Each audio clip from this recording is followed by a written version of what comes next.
নিঃসন্দেহে কোনো বাধা নেই।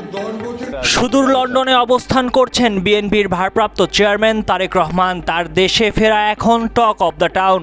বিএনপি চেয়ারপারসন ও সাবেক প্রধানমন্ত্রী খালেদা জিয়া গুরুতর ও অসুস্থ হয়ে রাজধানীর এভার কেয়ার হাসপাতালে চিকিৎসাধীন। খালেদা জিয়াকে দেখতে তার ছেলে ও বিএনপির ভারপ্রাপ্ত চেয়ারম্যান তারেক রহমান দেশে আসছেন বলে নানা মহলে চলছে তুমুল আলোচনা। এ নিয়ে গুঞ্জন যেমন ডালপালা মেলেছে, ঠিক তেমনিভাবে মিলছে তার দেশে ফেরার আভাসও।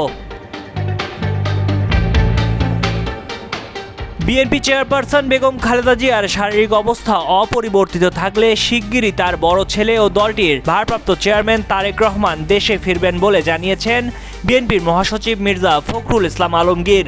তিনি বলেন, বিএনপি চেয়ারপারসন খালেদা জিয়াকে বিদেশে নেয়ার মতো শারীরিক অবস্থা পর্যবেক্ষণের পর তারেক রহমান দেশে ফেরার সিদ্ধান্ত নেবেন। পরিস্থিতি অপরিবর্তিত থাকলে শিগগিরই দেশে ফিরবেন তারেক রহমান।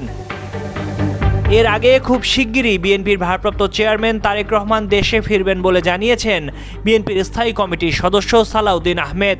এমন বক্তব্য আভাস দিচ্ছে দ্রুতই দেশে ফিরতে পারেন তারেক রহমান।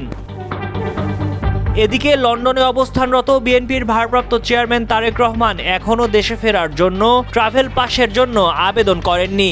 তিনি আবেদন করলেই 1 ঘন্টার মধ্যেই ট্রাভেল পাস দেওয়া সম্ভব বলে নিশ্চিত করেছেন লন্ডনে বাংলাদেশ হাই কমিশন সূত্র। এমন খবর এসেছে গণমাধ্যমে। তারেক রহমানের ট্রাভেল পাস এখন স্বাক্ষর আর সিলের ব্যাপার মাত্র এসেছে এমন খবরও।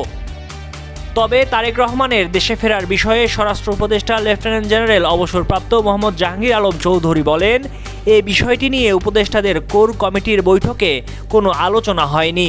বাংলাদেশে কারো কোনো নিরাপত্তার শঙ্কা নেই উল্লেখ করে বিএনপির ভারপ্রাপ্ত চেয়ারম্যান তারেক রহমানের নিরাপত্তায় বিশেষ যা যা দরকার সরকার তা দিতে প্রস্তুত আছে বলেও জানিয়েছেন স্বরাষ্ট্র উপদেষ্টা।